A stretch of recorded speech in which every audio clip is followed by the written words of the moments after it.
नमस्ते विद्यार्थियों, डॉक्टर कीर्ति की हिंदी की दुनिया में आपका स्वागत है। आज मैं आपके लिए कक्षा 12वीं हिंदी युवक भारती का 5वां अध्याय, उसमें से उसका भाग आ वृंद के दोहे यह लेकर आई हूँ। इसका जो स्वाध्याय वाला वीडियो है वो मैं ऑलरेडी पहले ही अपलोड कर चुकी हूँ, इसलिए आज हम इसकी व्याख्या को देखने वाले हैं। इसकी प्रथम 2 लाइनें हम देखते हैं क्या है। तो सरस्वती के भंडार की बड़ी अपूरब बात, ज्यों खर्चे त्यों त्यों बढ़े, बिन खर्चे घटी जात।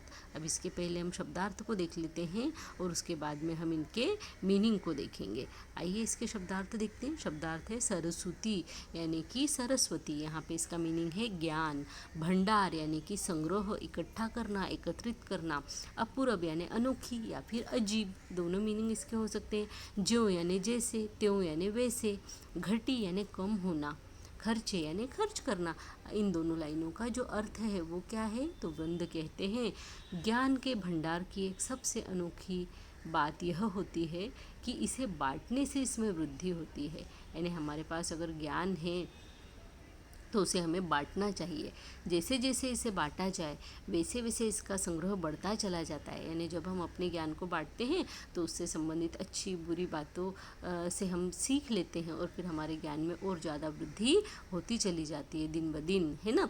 और यदि इस ज्ञान को बांटा न जाए तो यह घटता चला जाता है, क्योंकि ज्ञान को अपने पास जैसा का तैसा रख लेने से क्या होता है, वह घटता चला जाता है, उसमें किसी तरह की कोई वृद्धि होती ही नहीं है। तो यहाँ पर हमें बताया गया है ज्ञान अगर आपके पास है तो उसे बांटिए।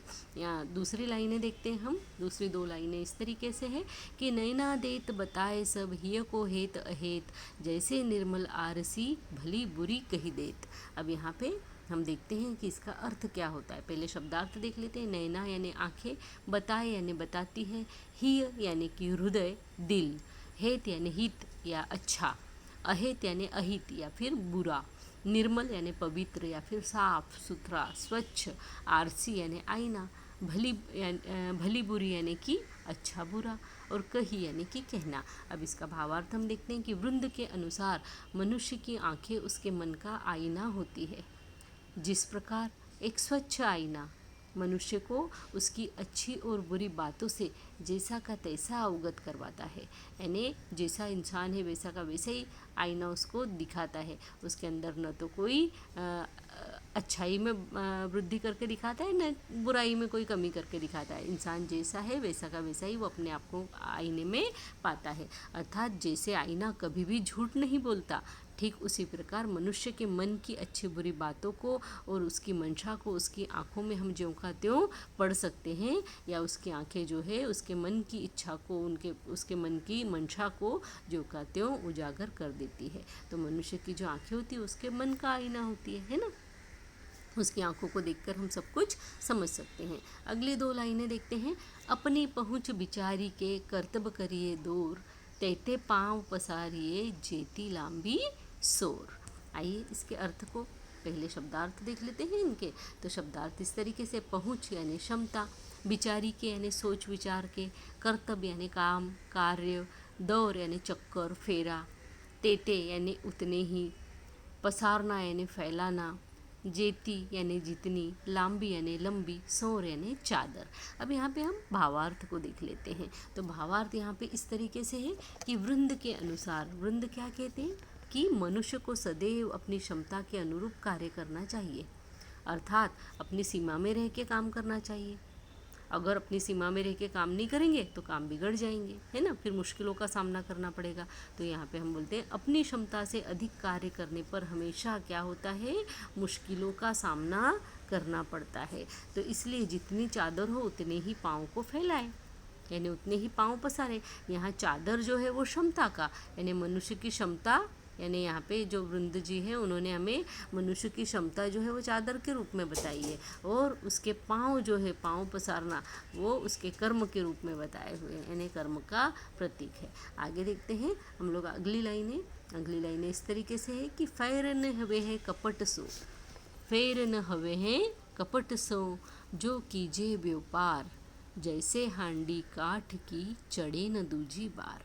आइए इसका अर्थ देख लेते हैं।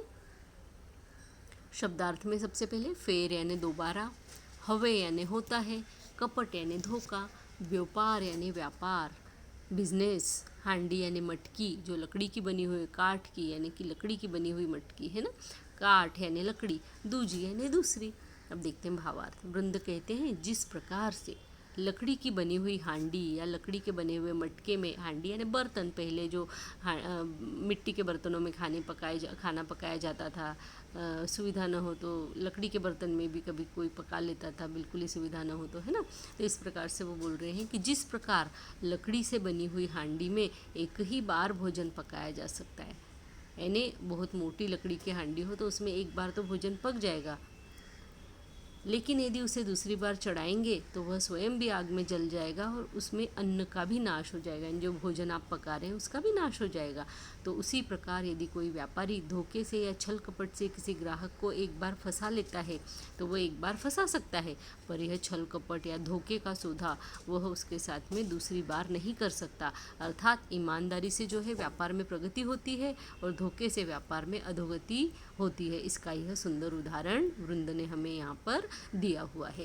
यानी देखिए, लकड़ी की जो लकड़ी का जो बनी हुई हांडी है, अगर उसमें दूसरी बार खाना पकाएंगे तो वो हांडी भी जल जाएगी और वो खाना भी जल जाएगा, नष्ट हो जाएगा। इसी प्रकार व्यापार में अगर आप एक बार धोखा दे देंगे ठीक है, लेकिन दूसरी बार धोखा देने जाएंगे तो आपका व्यापार भी खत्म हो जाएगा, व्यापार का भी नाश हो जाएगा, आपकी इज्जत मान सम्मान का भी नाश हो जाएगा और जो धन आने वाला है वो धन भी नहीं आएगा, उसका भी नाश हो जाएगा। ये यहाँ पे कहा गया है।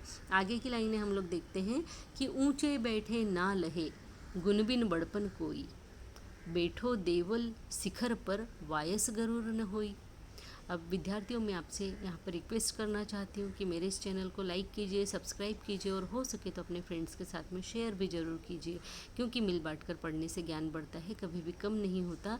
इस बात को हमेशा याद रखिए। और मैं आपको हर एक शब्द के यहाँ पे जो है अर्थ दे रही हूँ, तो शब्दार्थ आपको बहुत अच्छे से यहाँ पे मिल रहे हैं, अच्छा आपको एक्सप्लेनेशन मिल रहा है। इस चैनल को बिल्कुल सब्सक्राइब किए बिना आगे मत बढ़िए, ये मेरी आपसे विनंती है, प्रार्थना है।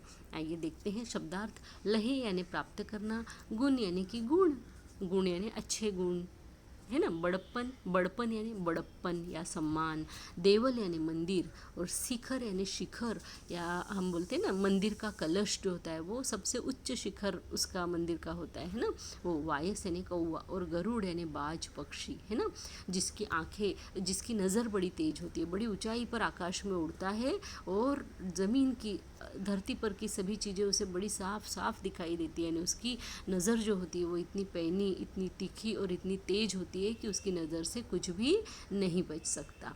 तो आगे देखते हैं भावार्थ। कवि वृंद के अनुसार, कवि कहते हैं जिस प्रकार मंदिर के कलश पर अर्थात शिखर पर बैठ जाने से, यानी कि ऊंचाई पर बैठ जाने से कौवे के अंदर गरुड़ के गुण नहीं आ जाते, ठीक उसी प्रकार किसी मूर्ख या अवगुणी व्यक्ति को केवल उच्च पद पर विराजमान करने मात्र से वह उस पद के लायक गुणी व्यक्ति नहीं बन जाता है। मनुष्य को सम्मान उसके अच्छे गुणों से प्राप्त होता है, न कि बड़े बनने या ऊंचे आसन पर बैठ जाने से। यानी यहाँ पर हमें बताया गया है कि जो कौवा है, अगर वो गरुड़ की बराबरी करने के लिए चला जाए और वो सोचे कि मैं जो है ऊपर एकदम ऊंचाई पर बैठ जाने के बाद में मुझे सब कुछ साफ साफ दिखाई देगा, तो उसे नहीं दिखाई देगा, या कोई ऐसा नहीं कहेगा कि वो देखो गरुड़ बैठा हुआ है। वो जो कौवा है वो कौवा ही दिखेगा और गरुड़ जो है वो गरुड़ ही दिखेगा। ये यहाँ पर हमें बताया गया है, ठीक है। आगे की हम पंक्तियाँ देखते हैं। उद्यम कबहु न छाड़िए, उद्यम कबहु न छाड़िए, पर आशा के मोद गागरी कैसे फोरिए, उनयो देखी पयोद, है ना। यहाँ पे उद्यम यानी क्या, आप जो भी प्रयत्न कर रहे हैं वो, कबहू यानी कभी भी, छाड़िए यानी कभी भी मत छोड़िए, छाड़िए यानी छोड़ना, आशा यानी उम्मीद, मोद यानी खुशी, गागरी यानी कि मटका, मटकी, मिट्टी की बनी हुई, है ना, फोरिए यानी फोड़ना, उन्यों देखी पयोद यानी भरे हुए, जल से भरे हुए जो बादल हैं वो, है ना। आइए देखते हैं शब्दार्थ उसी तरीके से। आप यहाँ पे देखिए, उद्यम यानी प्रयत्न, कबहू यानी कभी भी, छाड़िए यानी छोड़िए, पर यानी दूसरे, है ना, दूसरों के भरोसे, आशा यानी आशा या उम्मीद, मोद यानी खुशी, गागरी यानी पानी भरने का मिट्टी का मटका, फोरिए यानी फोड़ना, पयोद यानी बादल जो जल से भरे हुए हो। तो यहाँ वृंद जी कहते हैं किसी दूसरे से मिलने वाली मदद या उसके सहारे की उम्मीद रखकर अपनी कोशिशें करना कभी भी नहीं छोड़ना चाहिए।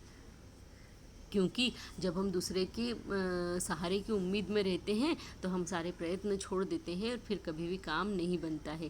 क्योंकि क्या आकाश में जब हम भरे हुए बादलों को देखते हैं, पानी से भरे हुए बादल जो बारिश करने वाले हैं, पानी बरसाने वाले हैं, क्या उनको देखकर हम अपने घर के पानी के मिट्टी के घड़े को फोड़ देते हैं? नहीं फोड़ते हैं।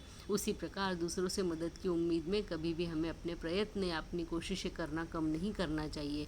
यहाँ वृंद जी ने दूसरों के भरोसे न रहने की बात हमें बताई है। तो विद्यार्थियों, आपको ये वीडियो कैसा लगा? ये वृंद के दोहे का पार्ट 1 था। अभी मैं पार्ट 2 का वीडियो बनाकर डालने वाली हूँ। ये आपको कैसा लगा मुझे ज़रूर से कमेंट बॉक्स में लिखकर बताइए, क्योंकि आपके जो भी कमेंट्स होते हैं उसको मैं जल्दी से जल्दी उत्तर देने का प्रयत्न करती हूँ। कोई भी परेशानी हो, कोई भी आपको इसमें बात समझ में नहीं आ रही हो, तो वो भी आप मुझसे कमेंट बॉक्स में लिखकर पूछ सकते हैं। मेरे इस चैनल को लाइक कीजिए, सब्सक्राइब कीजिए, हो सके तो अपने फ्रेंड्स के साथ में शेयर भी ज़रूर कीजिए, क्योंकि मिल बांटकर पढ़ने से ज्ञान बढ़ता है, कभी भी कम नहीं होता। इस बात को हमेशा ध्यान में रखिए। इसी के साथ में धन्यवाद, नमस्ते।